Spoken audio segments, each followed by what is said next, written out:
तेजस्वी यादव जिंदाबाद करने की बात करने लगेंगे, उस वक्त हमको कहां यह मालूम था,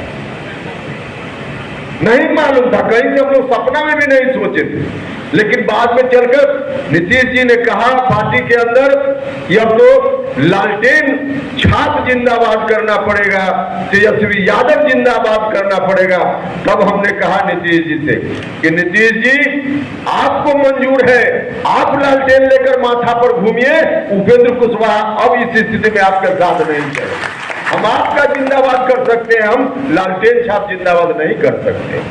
और तब फिर वहां से अब उस वक्त हमको क्या करना चाहिए, हमारे सामने दो रास्ता था उस वक्त भी। मुझको फक्र है इस बात का कि संघर्ष तो अपने राजनीतिक जीवन में लगातार हमने किया है, लेकिन उस संघर्ष का परिणाम हुआ कि बार बार मुझको मौका भी मिला, राज्यसभा की सदस्यता मुझको मिली, वहां भी लगा कि अपने लिए लोगों के लिए नहीं, तो हम सीधे 3 साल से ज्यादा उस वक्त भी राज्यसभा की सदस्यता बची हुई थी, हम छोड़कर चले गए। भारत सरकार की मंत्री परिषद में जाने का सौभाग्य मिला, उसको भी हम छोड़कर चले गए। और इस बार भी हम सदन के अंदर थे ना।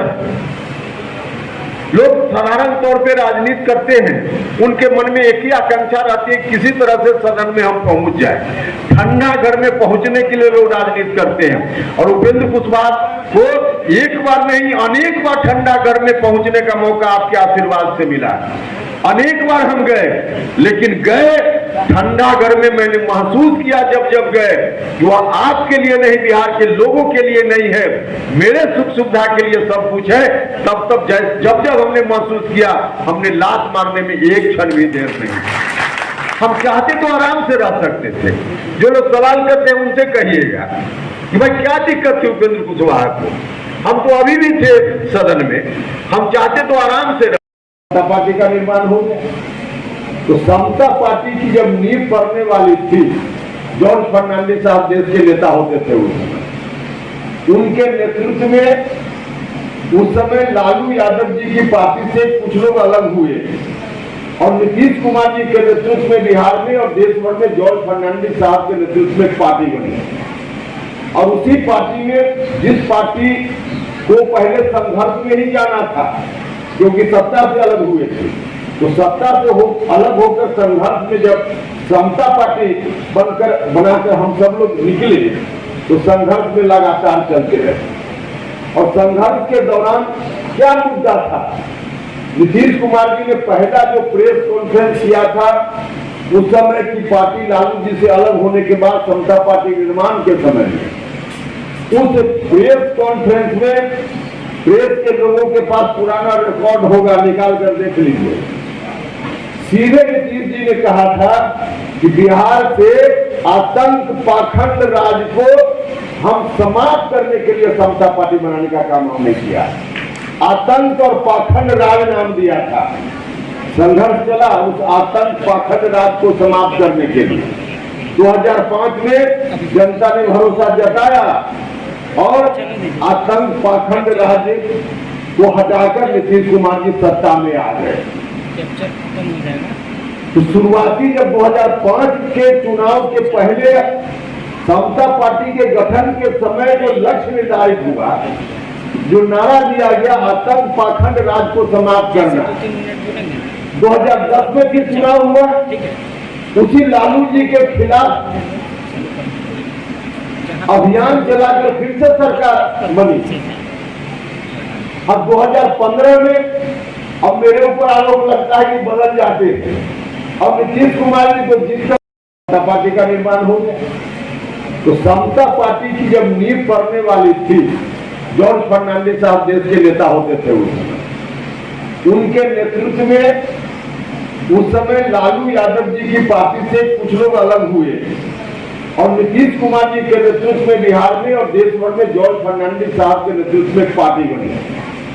और उसी पार्टी में जिस पार्टी को पहले संघर्ष में ही जाना था, क्योंकि सत्ता से अलग हुए थे, तो सत्ता से अलग होकर संघर्ष में जब समता पार्टी बनाकर हम सब लोग निकले, तो संघर्ष में लगातार चलते रहे। और संघर्ष के दौरान क्या मुद्दा था, नीतीश कुमार जी ने पहला जो प्रेस कॉन्फ्रेंस किया था, उस समय की पार्टी लालू जी से अलग होने के बाद समता पार्टी निर्माण के समय में उस प्रेस कॉन्फ्रेंस में प्रेस के लोगों के पास पुराना रिकॉर्ड होगा, निकाल कर देख लीजिए। सीधे नीतीश जी ने कहा था कि बिहार से आतंक पाखंड राज को हम समाप्त करने के लिए समता पार्टी बनाने का काम हमने किया। आतंक और पाखंड राज नाम दिया था। संघर्ष चला उस आतंक पाखंड राज को समाप्त करने के लिए। 2005 में जनता ने भरोसा जताया और आतंक पाखंड राज को हटाकर नीतीश कुमार की सत्ता में आ गए। तो शुरुआती जब 2005 के चुनाव के पहले समता पार्टी के गठन के समय जो लक्ष्य निर्धारित हुआ, जो नारा दिया गया आतंक पाखंड राज को समाप्त करना, 2010 में फिर चुनाव हुआ, उसी लालू जी के खिलाफ अभियान चलाकर फिर से सरकार बनी। अब 2015 में अब मेरे ऊपर आरोप लगता है कि बदल जाते हैं। अब नीतीश कुमार जी को जीत और जैसे ही कोई बता देता है कि हाँ यहाँ से निकल जाइए ना, तुरंत रास्ता बदल के वहां पहुंच जाते हैं। तो रोजमर्रा में जब जरूरत पड़ने पर रास्ता बदला जाता है और इतनी बड़ी लड़ाई है, इतना बड़ा अभियान, इसमें आवश्यकता पड़ने पर रास्ता नहीं बदलिएगा तो आप वहीं बैठे रह जाइएगा और बाकी दूसरा पहले पहुंच जाएगा। हाँ, एक बात है कि रास्ता बदलना चाहिए, लक्ष्य नहीं बदलना चाहिए। जाना है बेतिया तो जाएंगे बेतिया, रास्ता भले बदले, छप्पा होके जाए कि अरेराज होके तुरकौलिया होके जाए, रास्ता बदलना चाहिए। लेकिन जाना है तो बेतिया ही जाएंगे, मंजिल नहीं बदले। अब कहीं ट्रैफिक जाम मिल गया तो बेतिया की जगह हम मुजफ्फरपुर नहीं चले जाएंगे। मुजफ्फरपुर चले गए तो गलती हो जाएगी, लेकिन रास्ता बदलकर बेतिया ही पहुंचने की बात हम कर रहे हैं तो इसको गलत नहीं मानना चाहिए।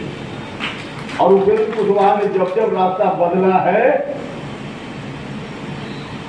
तो अपने लक्ष्य को ध्यान में रखा है। हमने रास्ता जरूर बदला है, मंजिल कभी बदलने का काम नहीं किया।